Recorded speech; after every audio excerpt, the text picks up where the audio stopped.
Hi, I'm Matt, and welcome to my latest gaming news video. I just want to say, if I sound a bit rough this week, that's because I've come down with something the past day or so.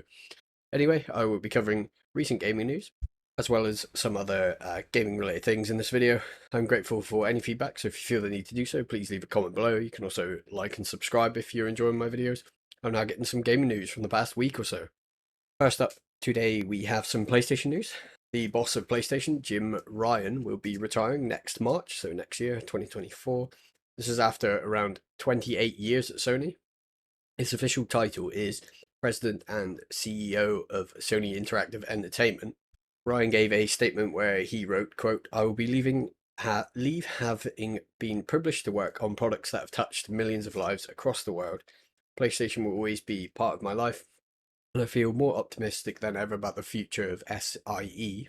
I want to thank Sony CEO Kenichiro Yoshida for placing so much trust in me and being an incredibly sensitive and supportive leader. So yeah, he's leaving PlayStation after all that time. It's been there a fair while. I have heard a number of people celebrating his departure from Sony and PlayStation, as he was pushing PlayStation in an increasingly live service based direction, a direction that I feel is not favored one by gamers. Hopefully, his replacement, who hasn't been confirmed yet, I don't believe, last time I checked, will pivot PlayStation less towards the games as a service model and more towards taking the much more creative path with games like God of War, Spider-Man, and Ratchet and Clank, and so on, that the PlayStation has been known for. I guess we'll just have to wait and see on that front. I suspect I will cover his replacement in a future video. Now onto a fairly big, sort of lengthy story, especially if you're a fan of the Total War games, as their developer, Creative Assembly, has now had to cancel their upcoming hero shooter Hyenas. This decision was made by higher-ups at Sega. This was quite a dramatic cancellation of the game, as only a month ago Hyenas was shown to press and public, and it did seem that the game was basically finished. With the launch happening before the end of this year, by the sounds of things, it was basically in a fish state.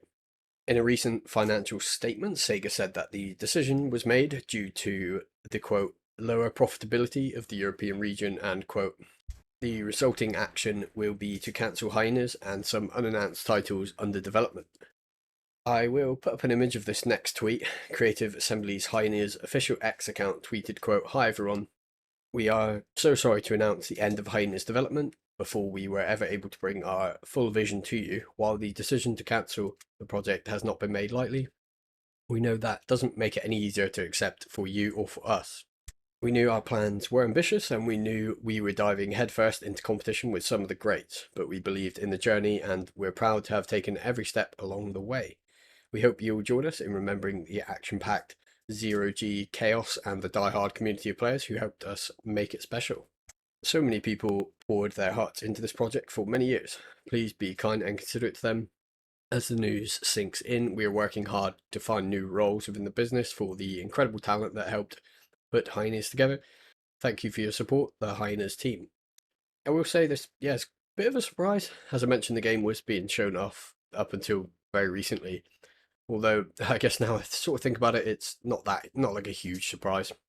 This is just simply because the game has received quite a lot of negative feedback from the community, with a lot of people wondering why Creative Assembly are putting dev time into it like a sort of cookie cutter looter slash hero shooter, and also the hero shooter sort of market does seem quite oversupplied at the moment. I really don't feel like we needed another one, and a few of them have actually failed after launch as well. So I guess Sega just wanted to cut their losses and can Hyenas. As from what I could tell, it was being received very poorly and likely wasn't going to be very successful. I think they should have at least released it just to see how it would end up, especially given that the game was basically finished. Now, though, the work of a ton of developers has been for nothing, and I do feel bad for them. It's not a great situation. I don't want to be too negative, and maybe the game would have turned out really good, but I don't know. I don't play any of these types of games, so I very well could be wrong, but now, we'll likely never know. Just to add, actually, I did play a decent amount of Rainbow Six Siege. I guess that's class as like a hero shooter. A few years ago, guess Siege is kind of similar, but more realistic feeling. And I did quite like Siege, but I haven't played it in a while. Anyway, I believe Hyenas was also going to have like a normal. It was going to have a normal price tag, be like a usual 40, $60 or so gain, or you never know, maybe more. But there was recent speculation that Sega were going to instead launch it as a free-to-play game, likely stuffed to the brim with microtransactions, I would imagine.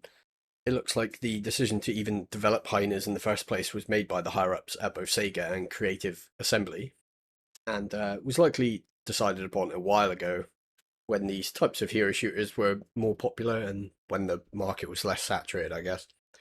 I think it's fine to branch out and try new game ideas, but to get Creative Assembly to develop Hyenas, I don't think was maybe not the best idea. They should have just used the time to improve the latest Total War Warhammer games and work on new Total War games.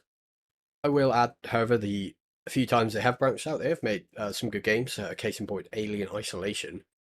But yeah, I just don't think that a new hero shooter coming from CA was going to be time well spent.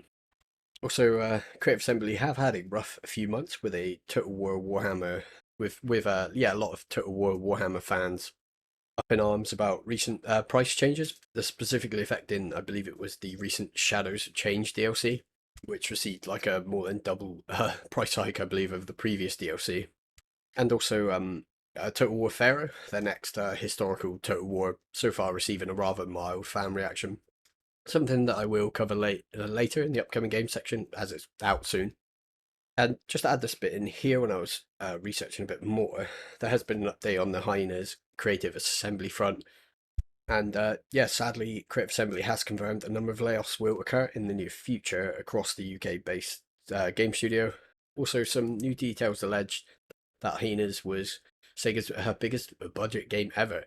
I'll be very surprised if that is actually the case, although reportedly Neil Blomkamp, I believe he's called, provided story direction, so that probably cost a fair bit. But yeah, if it is the case that it is their most expensive game ever, we'll be quite surprised. But I guess you never know these days. They maybe just pumped a load of money into it, hopefully hoping that it would work out, but seems to have not. So yeah, some bit of rough news, especially uh, in regard to the uh, game developers eventually are going to be laid off. Today's video is full layoff news. I believe this bit about Creative Assembly, the potential layoffs being number 4 in the list of layoff related news I'll be covering today. Now for some Counter-Strike news, specifically covering the recent release of Counter-Strike 2. Just to mention, you will likely see the Counter-Strike gameplay in the background and notice I'm not that good of a CS player. It's not a game I play at all really. I used to play it a bit, but haven't now for years. And the footage will likely just be of bot matches, as yeah, I'm not that great of a CS player. But yeah, however, I thought since it's a new release slash like major overhaul to the game, why not use it as background footage for today's video? Be a bit of a change from Starfield, I suppose. I've so far played a couple hours of CS2 and it feels fine to me. Can't see myself playing it regularly, but maybe every now and then. I'm just not into competitive shooters and never really have been. I find them interesting to jump in every now and then, but usually just stop playing fairly quickly. Yeah, they're not really my type of game. But yeah, now I'll cover some player reception to Counter-Strike 2. Though the game is being received fairly well, and certainly a lot of players are playing. People are playing it around 1.15 million during its 24-hour peak. I think I saw.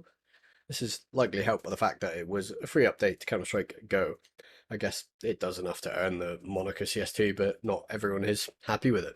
It seems that a decent amount of players are disappointed with some features that were removed during the transition from CSGO to CS2.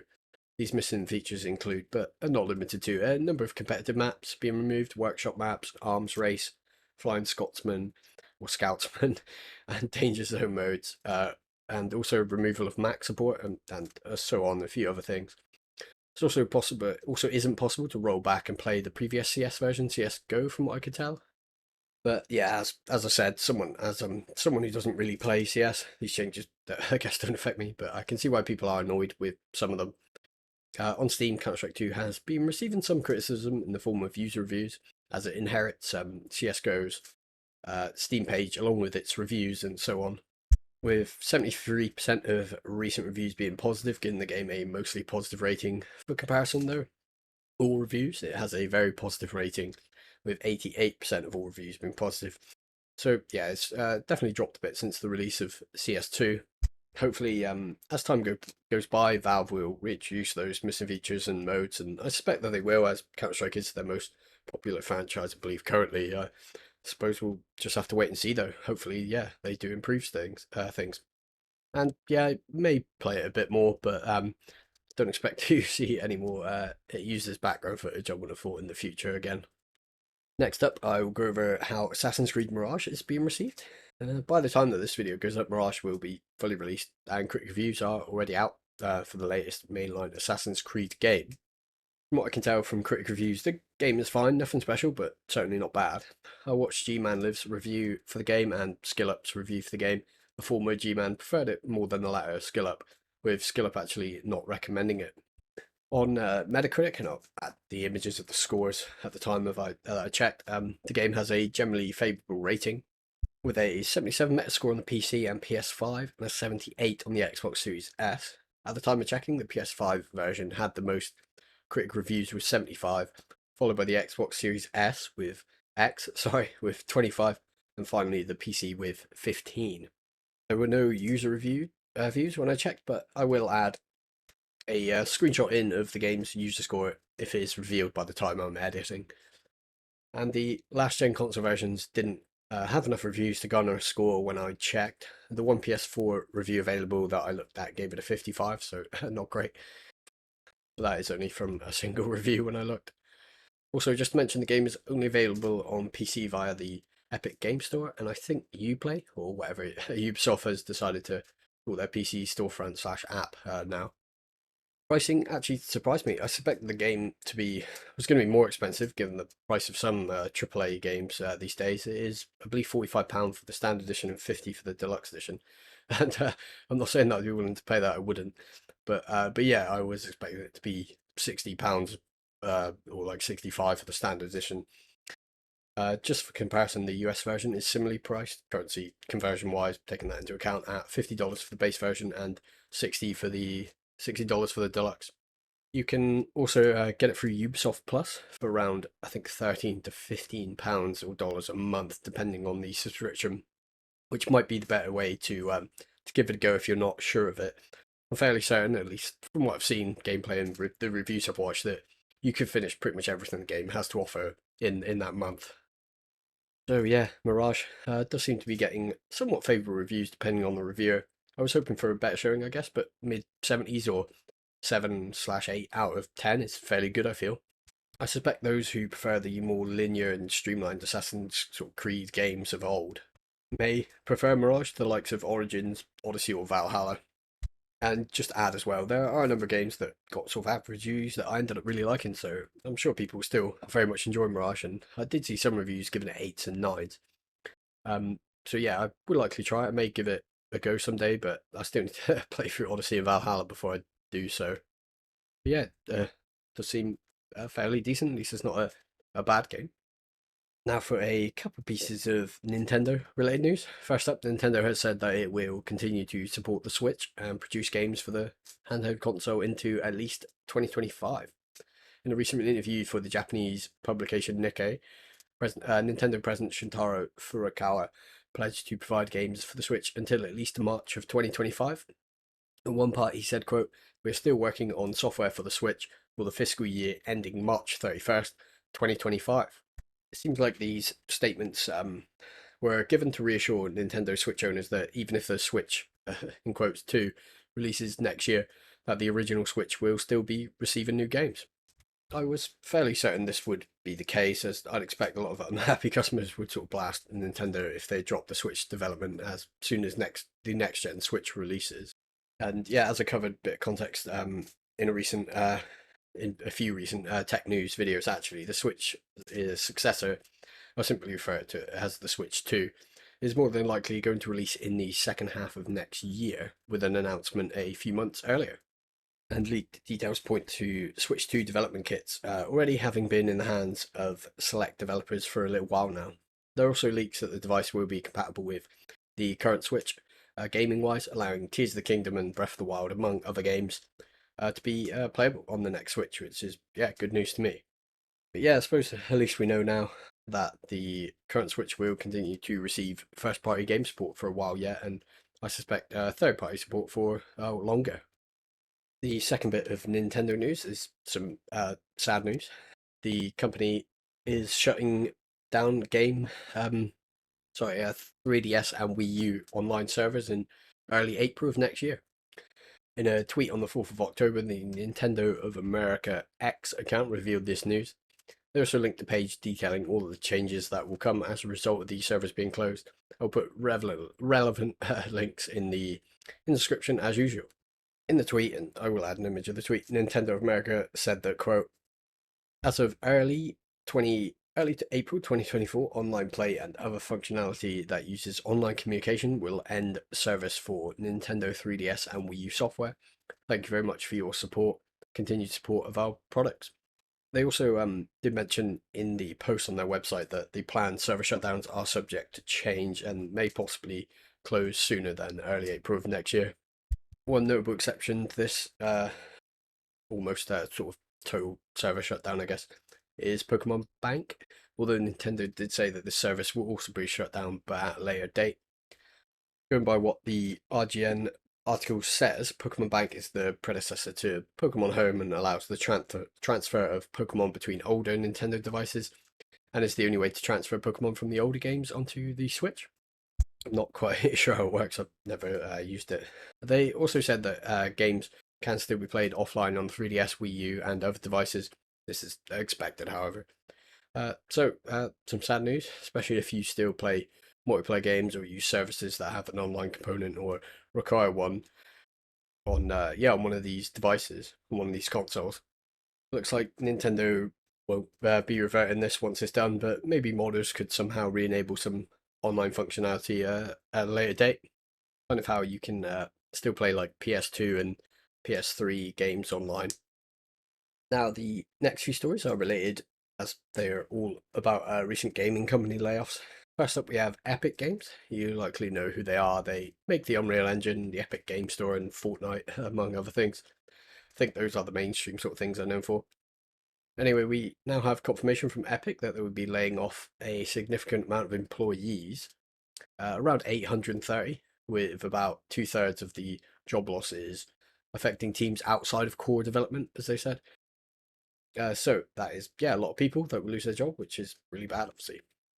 Epic CEO Tim Sweeney wrote in an email that went out to all staff, I believe. In this, he said, quote, for a while now, we've been spending way more money than we earn, investing in the next evolution of Epic and growing Fortnite as a metaverse-inspired ecosystem for our creators.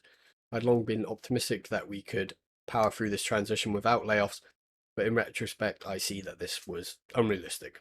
Sweeney also spoke of how Fortnite is experiencing growth again, but that this is primarily driven by creator content, which, along with revenue sharing, is a lower margin business, apparently.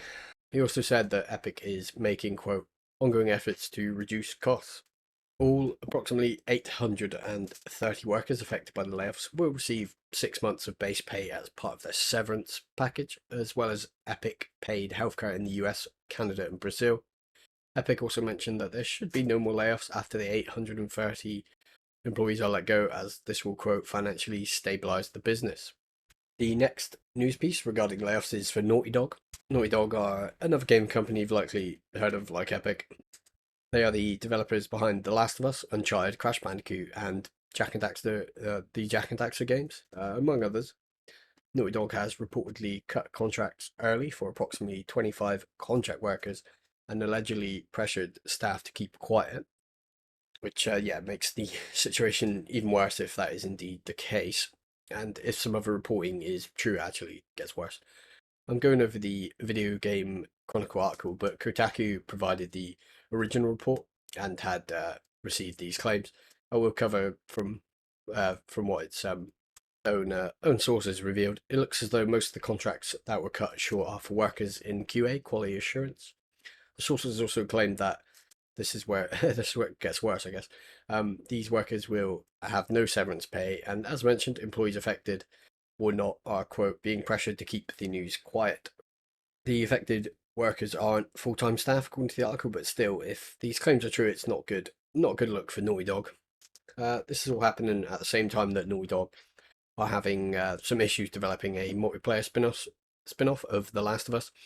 I guess this game would be similar to the rather popular multiplayer mode for the first game, but as a standalone game.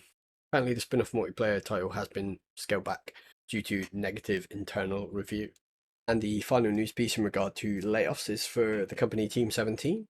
Team 17 are the original developers behind the Worms games, and with the first game releasing in 1995 for the Amiga, Worms is what they're mostly known for, but they also made the Alien Breed games, among others. It does seem that Worms is still their main income still to this day. From what I could tell, there's quite a lot of Worms games. I think I read somewhere there's about 20 or so that they've made over the years. And yeah, I actually do vaguely remember playing Worms Armageddon on the PS1, but I've not really played any of the others since then. Now, however, Team 17 are laying off around 50 employees with a consultation process set to end in November. I assume we'll know the full extent of the layoffs at that time, with the majority of job losses happening across QA again, quality assurance, and the CEO, Michael Patterson, is also going to be leaving the company. Team 17 confirmed the layoffs when talking with IGN. They said, quote, in response to the reports concerning the departure of Michael Patterson from Team 17, we can confirm we have amicably parted ways with Michael. We can also confirm that we have sadly entered into a period of consultation today with within Team 17 Digital, with Astragon and Story Toys remaining unaffected by the restructuring plans. Not really sure what those last two things are. Maybe some game or toy related thing. So yeah, some pretty bad news from 4 gaming companies today. As always, when I cover this type of news, I wish all the employees from Creative Assembly, Epic Games, Naughty Dog, and Team 17 the best, whether they decide to stay in the gaming industry or move elsewhere. And yeah, before we move on, just want to say it's definitely been a bit of a rough week for the gaming industry, and the past year has also not been great, with numerous job cuts across the industry as a whole. For the final piece of mainline sort of gaming news today, I'll cover the Payday 3 situation again.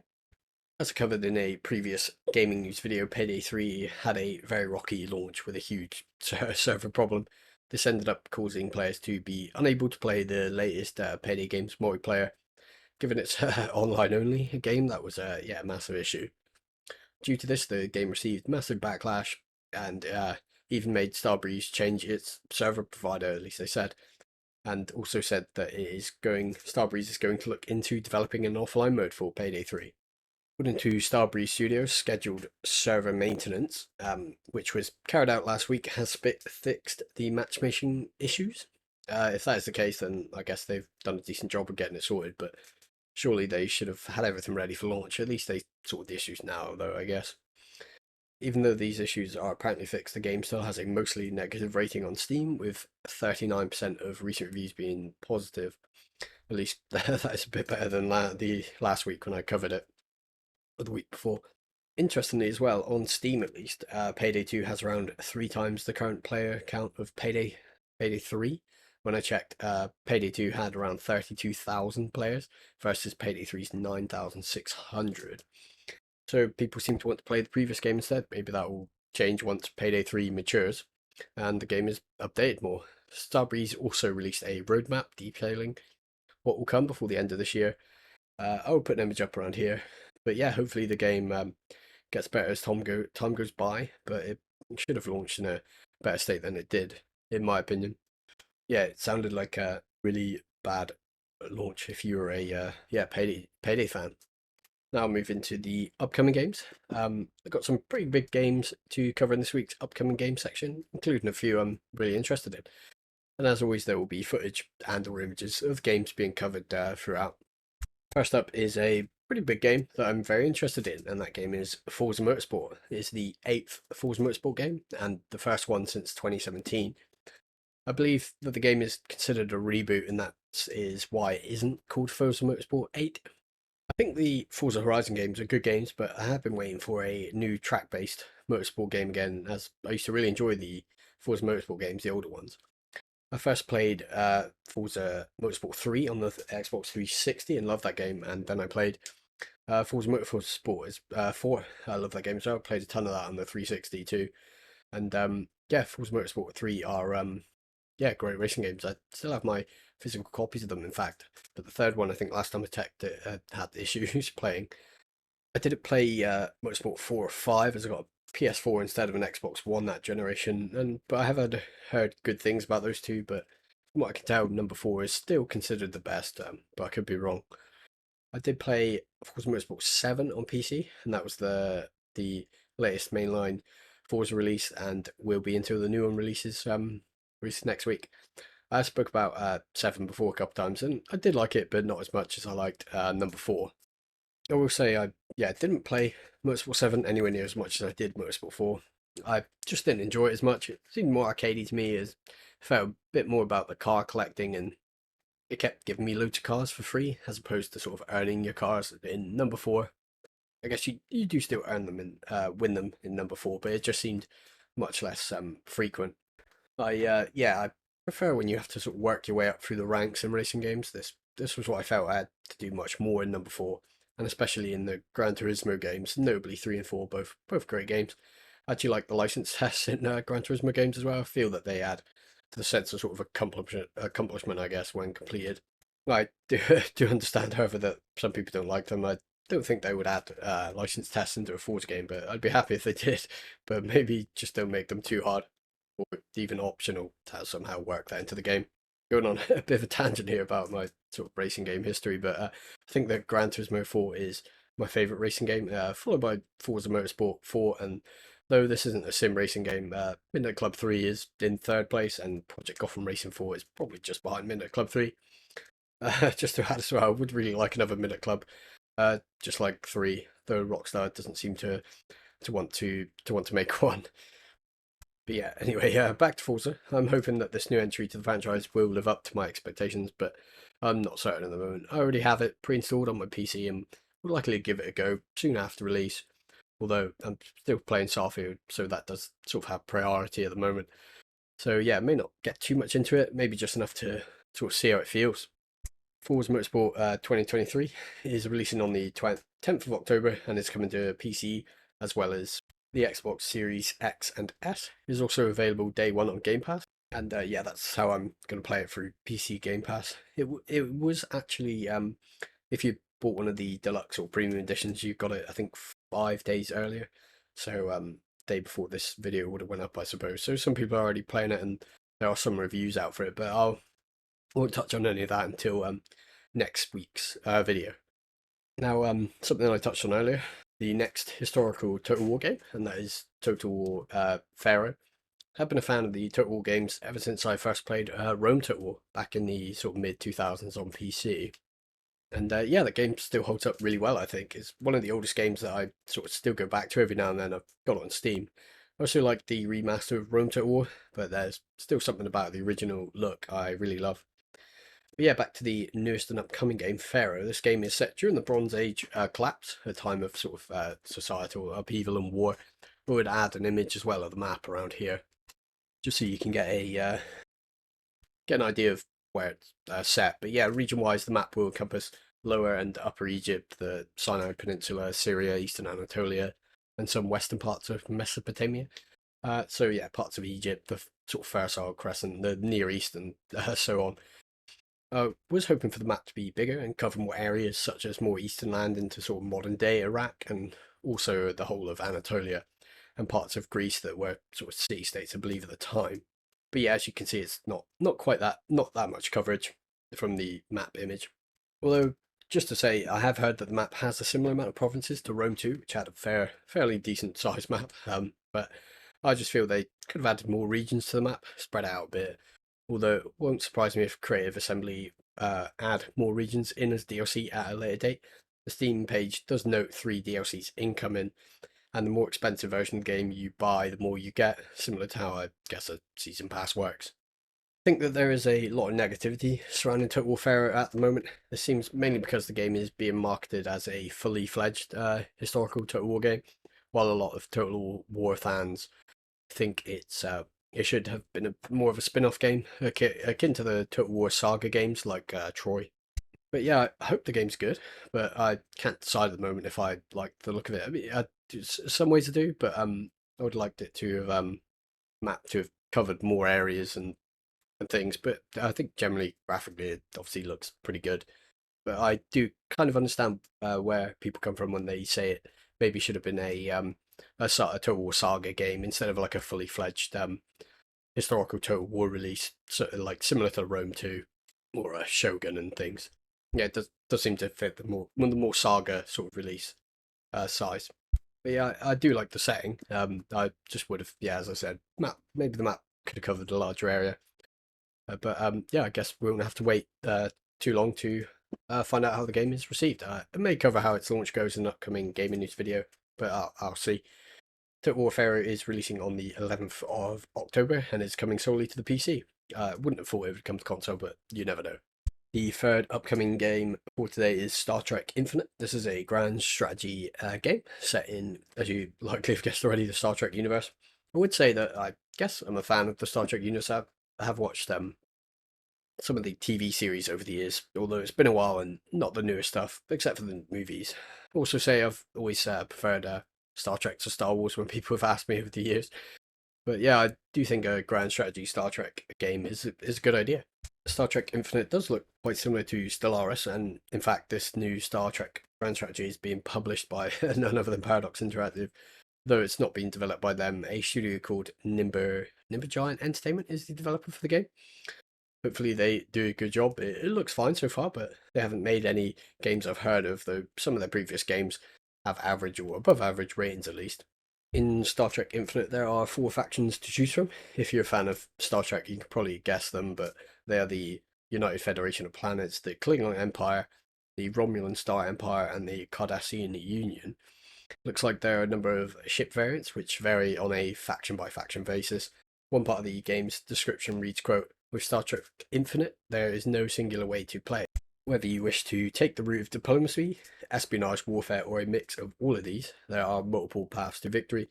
You are in the command, and the fate of the galaxy is in your hands." Hopefully this means that there will be a decent amount of variation and thus sort of replayability, I guess. Going by the Stellaris comparison I made earlier, I did check. It looks like the game actually uses the same engine or a variant of it. With part of the description detailing that, quote, "Star Trek Infinite is built upon the core systems of Stellaris, leveraging the deep and complex system and making them its own. Aspects of these systems have been streamlined and simplified to better resonate with the Star Trek franchise." Yeah, I think if they if they pull it off, it's good. Yeah, worked pretty well. As I like the idea of the game. Would have liked to see more factions like the Borg and the Ferengi, etc. Maybe if the game does well, they'll make a sequel with larger scope and include more of the Star Trek universe. Star Trek Infinite is releasing on the 12th of October and is coming to the PC as well as Mac OS. I'll be keeping an eye on Infinite. Hopefully, it ends up being good. And the final game in today's upcoming game section is Lords of the Fallen. This is another game I've been keeping an eye on, and it looks pretty good actually. Lords of the Fallen is a Souls-like RPG and is the successor to the 2014 game of the same name. I haven't played the first game though. I've heard it's not bad. Did check on Steam and it does have a mixed rating though, with 60% of recent reviews being positive, which is a slight improvement over the all reviews score of 58%. I guess the 2014 game though had to have been commercially successful, or else we probably wouldn't have got this new 2023 game. And we'll find out fairly soon how it turns out. Lords of the Fallen 2023 is, as I mentioned, a Souls-like action RPG set in a dark fantasy world, kind of similar to the Dark Souls games, I guess, but within its own unique high/dark fantasy universe. The setting and atmosphere of the game is rather dark and foreboding, but not a horror setting, although I can imagine some people maybe getting scared of the game. Yeah, maybe. I'm not sure. The main description reads, quote, "A vast world awaits in all new dark fantasy action RPG Lords of the Fallen, as one of the fabled Dark Crusaders embark on an epic quest to overthrow Adir, the demon god." Graphically, the game is very nice looking and will likely be very demanding as it's a game developed in Unreal Engine 5. The dark gothic art design and direction does look good and certainly fits well with the dark fantasy setting. I feel that the game seems a bit more fantastical, a bit more sort of magical than the Dark Souls games. Kind of how I feel Elden Ring is more sort of high fantasy, I guess, than those games. So yeah, it does remind me of Elden Ring, more of Elden Ring anyway than any specific Dark Souls game. And given that it's a Souls-like, you can probably tell what its combat would be like from the footage I watched. It does look somewhat similar to the Souls games and Elden Ring, although it certainly isn't as fast-paced as Bloodborne or Sekiro. It's much more similar to Dark Souls in that regard. Lords of the Fallen is releasing on the 13th of October and is coming to PC as well as current gen consoles, the PS5 and Xbox Series X and S.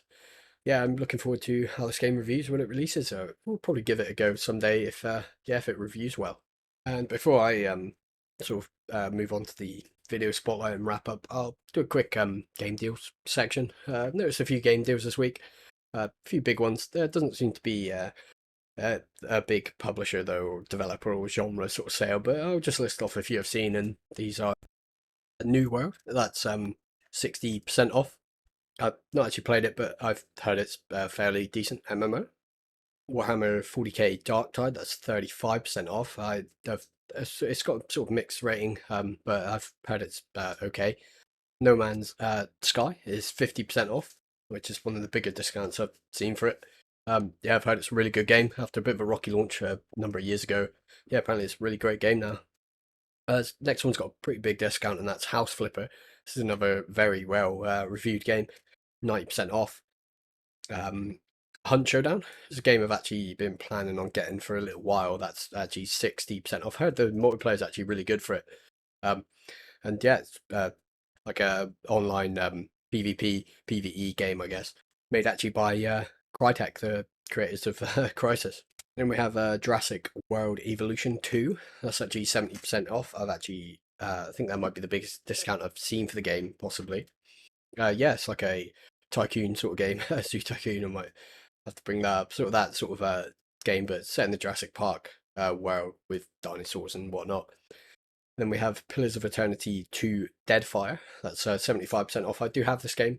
Haven't got around to playing it. It's sort of a classic RPG. I guess in some ways similar to Baldur's Gate.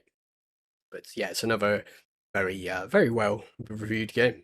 And yeah, there does seem to be a fair bit on deal on Steam as always. But yeah, nothing, no like big publisher deals and things along those lines at the moment. I think the next big sort of deal may be the Halloween sale. I'd imagine that'll be the week before the end of the month. And yeah, I'll probably cover that at the time. Before I wrap up, we'll do a brief spotlight section.